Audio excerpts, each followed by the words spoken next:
Hello my dear friends, you're on the Military Summary channel, and today we will discuss the situation in Ukraine on the 15th of November. Today we have a lot of very interesting updates, so let's start. And first let's take a look at the Russian sources map. As you can see, there are a lot of icons of fire all over the Ukraine. That means that the Russians started attacking Ukraine with missiles as they used to do before. I believe that the Russians haven't attacked the Ukraine for more than 2 weeks or something like this. And today the Ukrainians reported that they calculated around 100 rockets, 100 missiles that the Russians launched on the territory of Ukraine. The Russians were attacking, mainly they were attacking the energy facilities and something like this. But today there was a very important difference between the previous days. The Russians attacked Kiev. They did this before. But if we're talking about today, the Russians attack a very important building. They attack the headquarters, the main headquarters of Ukrainian army in Ukraine. So you understand that I believe that they haven't did a lot of damage, or they haven't killed, let's say, the commander-in-chief of Ukrainian army or something like this. But that was some kind of real message to the Ukrainians. That starting today, the Russians are planning to attack not just the energy facilities, the Ukrainian army and so on. Starting today, they will attack the buildings and they will try to get the people who is, let's say, the decision-making people who are making decisions in Ukraine. And today they attacked, the most important building in Ukraine, the main headquarters that located in Kiev. But let's move step by step. And first of all, why did the Russians attack the Ukrainians today? Why did they decide to do exactly this today? I'll tell you that if you remember the previous weeks we were discussing the situation about some kind of negotiation process between Russian Federation and United States of America. And as a result of that negotiation process, we saw that the Russians, first of all, they stopped attacking Ukraine with missiles. They stopped destroying the Ukrainian energy facilities. As I told you, around more than 10 or maybe more days, the Russians haven't attacked even a single energy facility in the territory of Ukraine. Furthermore, as a result of those negotiations, the Russians left Kherson bridgehead and so on. So the Russians did a lot of things. Another important thing is about the grain deal. As we know, the Russians first they stopped as a result of Ukrainian attack against the Russian naval forces, but then they continue this grain deal and something like this. And the Russians were expected that the United States of America are able to force the Ukrainians to start negotiation process. And few days ago, I believe a lot of you saw a speech of Mark Milley. Mark Milley, as you know, is the chief of staff of the United States of America. So he's like, let's say, Gerasimenko, but from the United States side, or like Zaluzhny, but from the United States side. He's the main boss of military operation in the United States of America. And he told the Ukrainians that they need to start negotiation process, that they need to solve, that we need to complete this war, everybody in the world, and that we need to stop this war, that the Ukrainians need to stop negotiation process, and even if Ukrainians will be forced to lose some territories in the territory of Ukraine. Few days before, maybe tomorrow or the day before tomorrow, the commander-in-chief Zaluzhny, the head of Ukrainian army, called to this Mark Milley, and he told him that Ukrainians were not going to make any compromise, that the Ukrainians were not going to do any negotiation process, that Ukrainians were planning to fight till the last Ukrainian. That was the words of Zaluzhny to Mark Milley. And of course, it's not some kind of a secret. It was like this negotiation was done like in public way, so everybody know about this. Also, I believe that you heard the words of Zelensky on the G20 summit, and he told a lot of bad things about the Russians and about a lot of things about obligations and so on. And as you can see, the Russians understood that the Ukrainians are not going to do any negotiation process. And as I told you before, many videos ago, that even if there was any negotiation process between the United States of America and the Russians, I told you that sooner or later the Ukrainians would break the deal. And we can say and the facts are saying for themselves that all these attacks all over the Ukraine and so on, that Ukrainians broke the deal. There's going to be no deal, and now the Russians will, let's say, increase the pressure. Now the Russians will attack not just the energy facilities, now the Russians will attack headquarters, decision-making centers, and the most important thing that today we haven't seen such attack, but I believe that starting the next week, the Russians will start destroying the bridges over Dnipro River. The Russians wanted to save those bridges at the beginning of the special operation because they believed that they would be able to develop offensive operation to take entire Ukraine for less time and something like this. But we can say that they were a little bit defeated, and they were forced to just to stay on the south of Ukraine, on the east part of Ukraine, and they were forced to fight for these territories. And now they understand that they have no chances, at least during the next 2 or 3 or 4 months, to cross Dnipro River. So if they are not able to cross the river, so why do they need to give such opportunity for the Ukrainian forces to use this river, to use this bridge? So I believe that the Russians during the next weeks will destroy the bridges across Dnipro. At least today's actions on Ukraine shows that they are planning to do like this. Maybe they will not, but I believe that they will. We'll see the situation. And of course with one purpose, to reduce the supply and support of Ukrainians that located in Donetsk and Donbass operation, because the Russians need to complete this operation and then to think what are they planning to do next. And now we are coming to the battles on the ground. And first, I would like to discuss with you Pavlovka, this area. As you know, during the previous few weeks, there were some kind of battle for Pavlovka or battle for Ugledar, the first stage of battle for Ugledar, the battle for Pavlovka or something like this. And today, the Russians included this town in their report, and the Russians said that as a result of this battle for Pavlovka, they told that this battle has been completed today. As a result of that battle, the Ukrainians lost around 1,400 soldiers. Not for one day, of course. The Russians were storming Pavlovka for more than 20 days or something like this. So during these 20 days, the Ukraine lost around 1,400 soldiers. 2 aircraft Su-25, 1 helicopter Mi-8, around 12 tanks, something around 27 armored infantry vehicles, around 30 different armored vehicles, 6 artillery systems. So as you can see, the losses from Ukrainian side are very high, and the Russians got control over this town. Furthermore, the Russians reported that they're planning to continue offensive operation in this area. And we understand that if the Russians are saying they're planning to continue, that means that the next target is Ugledar. Everybody understands that Ugledar is a very tough nut. It's not so easy to take this town, and I believe that the Russians will have losses. But now they have some kind of reserves from Kherson district, the force that they moved from this bank to this river. Furthermore, those guys are very experienced, you know that. It's not just the forces, the soldiers who were just mobilized. Those guys were standing there for a very long time, very angry. They are angry because of the fact that they were forced to leave this area, and now they want to, let's say, to get some success, just to calm down themselves or something like this.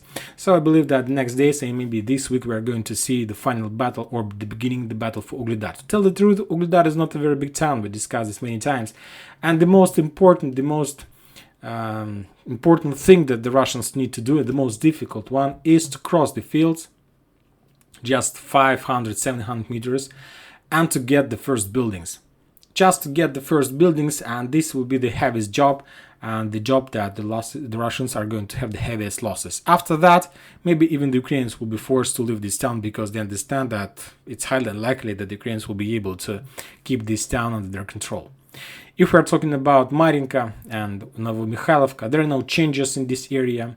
Some of these are coming from Pesky, from frontline, and the Russians reported that the distance between Nivolska and the Russian positions is around 700 meters. So if we take a look at the Western sources map, we're gonna see that the Western source map shows the real picture. As you can see, this is our Nivolska, and if we calculate the distance between Nivoysk and Russian territory, is around 900 meters. The Russians are saying that the distance is around 700 meters in front of this town, so that means that the Russians are able to attack Nivoysk using infantry, using rockets, using like infantry rockets and very light weapon, and now they're doing this. Furthermore, the Russians reported that during the previous 24 hours they managed to get control over these trenches. So they're trying to attack Nivoysk in front and trying to attack from the south, and now they're moving, and I believe that they will try to complete clearing of this fortification. I calculated that it takes around 4 or 5 days for the Russians to clear a single fortification like this. So if the Russians got control over this fortification, there are at least, I believe, 3 or 4 fortifications in front of Nivoysk. If we multiply in 4 days, maybe I'm not sure about the numbers of stormtroopers in this year, groups of stormtroopers. Maybe they're using more than one group who's storming. So I believe that 1 or 2 weeks left before Nivoysk is going to fall, if the picture is not going to change or the Ukrainians do some changes on the front line. But if we're talking about Nivoysk, it's very difficult to protect this area because you need to send reinforcement using fields, using local roads. All these roads are under fire control and drone control. So I'm not sure that Ukrainians are going to fight for this area, and they will be forced, or maybe it will be their own decision to step back from this position. That will open the Russians more square for development of their offensive operation. If we're talking about Oputne, the Russian source map has been updated, and the main thing that the Russians has updated is the gray line, this one. And it shows the real picture, it shows the real destination the Russians are planning to move. If you remember, many videos ago we discussed about, first of all, let's update this map according to the real situation, the front line. So this is the area that the Russians established control over. Oputne, the part of Vadiane, at least most of the sources confirm this information. My projection was that the Russians would try to develop their offensive operation in direction of Pervomaiskaya Nitailova, like to the west, northwest, trying to get as far as possible from Avdiivka, not to be under fire control from Avdiivka, to be as far as possible from the buildings in this town. So I suppose that the Russians would move in this direction. Then the Russians would move to the north, because like these water barriers is night defense for the Russians from the flank attack. And from Yasnobrodovka, I thought that the Russians would try to develop their offensive operation to encircle Avdiivka. But the Russians these days showed a little bit different picture. First of all, the Russians are moving in direction of Avdiivka without moving to the west. They're moving in this direction. If you take a look at the Russian sources map, you're going to see that this gray line shows that the Russians are moving there. And furthermore, there were a lot of updates, a lot of video and photo confirmation of the Russians' attempts of attacking in this direction. I did another analysis of this situation, trying to understand what the Russians are planning to do. And I believe that the main goal that the Russians want to achieve is to pin down the Ukrainians who located in this part of Avdiivka. Let's show the Ukrainian offensive position. This is their defense position. If you take a look at the Russian sources map, you're gonna see that there are a lot of buildings. A lot of 9-floor buildings, 10-floor buildings, 11-floor buildings. So Ukrainians, if they control this area, it's very easy to see everything from this building, that what happens even in Oputne and Vadiane. And from this area, the Ukrainians are able to attack the Russians. So we can say that this block of Avdiivka is almost the same thing as Ugledar on Pavlovka front line. So the difference between the difference in distance, or the level above the water, above the sea, between Ugledar and Pavlovka, let's say between the buildings in Ugledar and the highest floor in Ugledar and Pavlovka, is around 30-60 meters on 2 kilometers. So believe me, that's a lot. So on the distance between these two towns, the difference in the height is around 60 meters. That's a lot. We can say that the same picture is between Oputne and this block of Avdiivka. So the distance is very big, and the Ukrainians from this area have a lot of chances and possibilities to control the Russian movements in this area. So this is the reason that to attack this area in front is a suicide operation, and the Russians are not planning to do this. But the thing that they can do in this case is, let's update this map. If the Russians take control over this, let's say block, a small area, like at the first stage. And if the Russians are able to prepare some kind of fortification in this area, this will allow the Russians to pin down the Ukrainians in this area. I'm not saying that they will be that Ukrainians will completely pin down, so they won't be able even to take a look from their windows or something like this. But at least their life is not going to be so easy as it used to be before the Russians get control over this territory. And after that, the Russians will be able to start developing their offensive operation a little bit to the west north in this direction. And they don't need to develop much. The thing that they need to get control over is just a few blocks of this forest and these fields, not much with and to prepare another fortification in this area. And from this side, from this perspective, the Russians will be able to establish fire control over the road that connects Severna and Avdiivka, and supply of this group of the Ukrainian forces will be reduced very much, and they're going to be just one road that moved from Toninka in direction of Severna. And from this very moment, we can say that it's just a regular job for the Russians. Severna is the same thing as Nivoyska, and the Russians will move very slowly, step by step, but they will try to storm Nivoyska. Or not Nivoyska, but Severna, this small town, and after that they will try to develop their offensive operation further in the direction of Toninka, Lastachkina, Orlovka.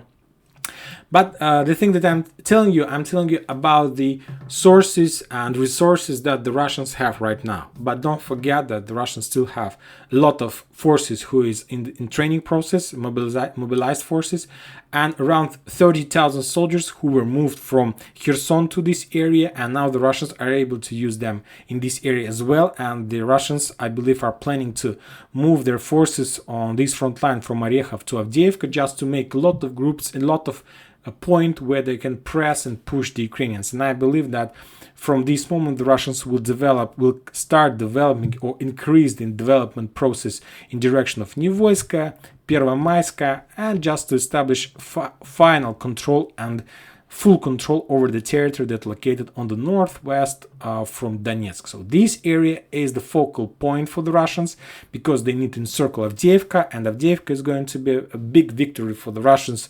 If they're able to establish, let's say, operational encirclement, this is going to be a nice victory or nice progress before the upcoming New Year Eve. The same situation in Ugledar. The Russians during the next weeks will continue attacking this area and will try to develop. I'm not sure about the progress. To tell the truth, I believe that the Russians have more chances to develop their bridgehead on the north of Donetsk, because the forces there are very nice guys, very trained. Mainly there is DPR forces, and they are very professional. They're fighting since the 2014, so they know what they're doing, and they found the most important in every single war is to find a tactic. To find a tactic that your enemy are not able to find counter tactic. And yes, it sounds not very good, sounds not professional, sounds not genius from the side what we see, but take a look at this front line.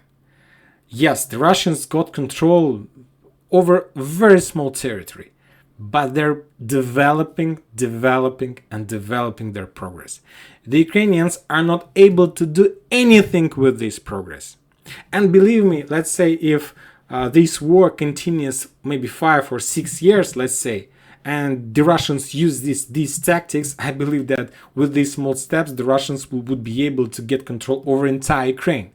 The thing is that they don't have so much time, and that technologies are changing every day, and sooner or later Ukrainians will be able to find a solution how to solve these problems, how to pin down or reduce these bonuses from this tactic. But it's the easiest tactic. Yes, they're attacking in front.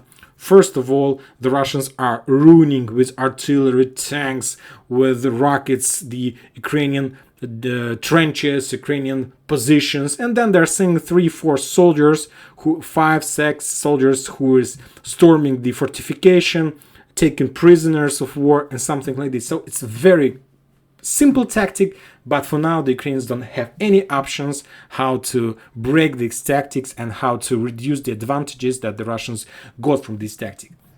In the same situation, the Russians are trying to developed in Ugledar, but there are completely different forces. If we're talking about Ugledar, there are 155th Marine Corps, Marine Brigade. It's like Russian forces, people from Russia. They're new to this area. They're just 8 months, and these guys are there since the 2014. So totally different level of experience, and we see the experience on the ground as well. Now let's step back a little bit to Kherson district, to this area. As you remember, a few days ago, these days we were discussing the attack against this territory. Today there were a lot of talks, a lot of rumors about whether there were any attack, or there wasn't any attack in this area. But anyway, everybody understands that the Ukrainians will try to get control over this territory. If you take a look at the Russian sources map, you're gonna see a very important thing. The first thing is that the Ukrainians were attacking using HIMARS town by the name of Skadovsk. As you can see, this town is located very far from the Ukrainian border, so we can say that today the Ukrainians were trying to test their HIMARS system, how deep they are able to attack. And as you can see, they are able to attack very deep. So we can just calculate the distance between Skadovsk and, let's say, the possible position, 60 kilometers. I believe that the Ukrainians were attacking Skadovsk somewhere from Kherson, because it's very easy to hide equipment after that there. So as you can see, the Ukrainians do really have possibilities to destroy everything that located on the left side from this line, and they are doing this right now. I believe that the Ukrainians, there are two places the Ukrainians will try to attack. First one, as we discussed, they will try to cross the sea and to attack this part of Nikolaev area in Kherson district, and they will try to establish their position on the left side from this line. So they will try to get bridgehead. It's not a very easy job, but anyway, this is the thing that it's possible to do. And the most important thing with this attack, if the Ukrainians are able to supply this area, let's say with manpower, they will force the Russians to keep their forces there. But we understand that the territory between this line and this line is under very heavy HIMARS fire, regular artillery fire. It will be very difficult for the Russians to keep control, and every single town in this area will be reduced to ruins, and there are going to be a lot of loss from the Russian side and so on. So the only thing to stop the Ukrainians in this area from the Russian side, to be super successful, super experienced in counter artillery duels. If the Russians are able to win artillery duel, believe me, they will be able to hold this territory. But the problem is that Ukrainians are going to use Kherson as the main places where they are planning to deploy their artillery system, and it's a capital of Kherson district, as we know, in the Russian Federation. I'm not sure it's like sounds good to attack its own town to reduce. So situation is very critical. Another place where the Ukrainians will try to develop their offensive operation is between Golaya Pristin and Oleshki, these two towns. So the Ukrainians will try to, during the next, maybe winter, will try to develop their bridgehead on this bank of the river, and they will try to take this bridgehead. Why is that? First of all, if you take a look at this area, you're going to see that there are two roads that leads to this area. One from Skadovsk, and the second one, let's say, from Crimea, this one from... And there are two crosses. The first one cross in this area, and the second one. So the Ukrainian and these cross are very close to the Ukrainian position. The distance between this cross and the Russian 10 kilometers from possible artillery position, around 13 kilometers. And don't forget that Kherson is in the highland and this territory is in the lowland. So it's very easy to control these two crosses, and the Ukrainians are doing this right now.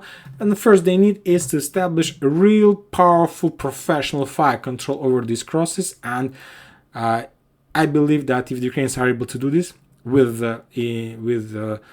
help of some success in artillery duels, if they're able to also to win artillery duels against the Russians, or to support artillery duel on the necessary level, believe me, in months or maybe in months and a half, the Russians will be forced to leave these towns on this river, and they will be forced to establish some, let's say, I don't know, their fortification somewhere there. So like not very far, but at least on this distance, they will be able to avoid the attacks by regular artillery. And the only type of weapon, artillery type of weapon, the Ukrainians will have is HIMARS, and yes, the HIMARS are very successful, but you don't have a lot of HIMARS rockets. You have, but you don't have so much as a regular 155 artillery systems and so on. So maybe they will be forced during the next months. But as I told you, artillery duels the Russians need to win, and if they were able to prepare enough of fortifications on this bank of the river during the period of time when the Russians were there, and when the Russians, according to the reports, were preparing such a fortification there. But I will repeat myself, this is the best place for the Ukrainians to start their marine operation, and believe me, they're going to do this maybe even this year. Because if we are talking about media victory before the new year, believe me, to establish the bridgehead on this bank of the river for the Ukrainians is a very nice media victory before the New Year Eve and before the end of this year 2022, to take control over this territory and to establish bridgehead right in front of Kherson on this bank of the river. It's possible, and as we know, the Ukrainians are not counting their manpower. Now let's move to our Solidar, Bakhmut, Kurdyumovka, New York, Torezk agglomeration. There are no changes in this area. There are very heavy clashes there, but no progress from both sides. Maybe there is some progress, but we haven't received any updates from that. The Russians reported that Ukrainians activated on Verkhnykamiansky oil refinery on Lysychansk agglomeration frontline. They're pushing in this area, trying to develop, and according to the Russian Ministry of Defense, they reported that the attack in direction of Zolotaryovka was repulsed by the Russians. So the Ukrainians were trying to storm Zolotaryovka. That means that Zolotaryovka is still under Russian control. But if we take a look at the Western sources map, according to this map, Zolotaryovka is under Russian control, but according to deployment map says that Zolotaryovka is under Ukrainian control. So at least some kind of difference, but if we believe the Russians, that means that today they repulsed attack in this direction. The Russians didn't provide any numbers about the losses. And now we're moving to Liman-Kupinsk front line. There are very heavy clashes on this front line. The Ukrainians are trying to develop their offensive operation at the same towns. Kuzyomovka, Stelimakhovka, from Makeyevka, Plashanka to Chervonopopovka. So very heavy clashes. The Russians reported that during these previous 24 hours of battles, the Ukraine lost around 190 soldiers and something around 33 vehicles, including tanks, armored infantry vehicles, and so on. The Russians still hold this area, but the Ukrainians developing their position every day, every single square meter they're able to take from day to day. So that's it about the situation on the ground. Let's take a look one more time about the attacks all over the Ukraine. I'll repeat one more time. Today the Ukrainians, according to the Ukrainian sources, they calculated around 100 missiles. The Russians haven't launched such a big number of rockets since the beginning of special operation till one day. So we can say that this is the heaviest day for the Ukrainians. Most of these towns are already without electricity and water support. I believe that during these hours, we're going to receive more updates. But it's wonder what the Russians are planning to do next, because they attack the headquarters of Ukrainian forces, and maybe the Russians, starting these days, will change a little bit focus, and maybe they will start attacking maybe not just the decision-making centers, but also decision-making people and person in Ukraine. And that's it for today. Military Summer channel reminds you can condemn any violence in Ukraine. Thank you for watching. Subscribe to my channel, put your likes, join my Patreon, and have a good day. Bye bye.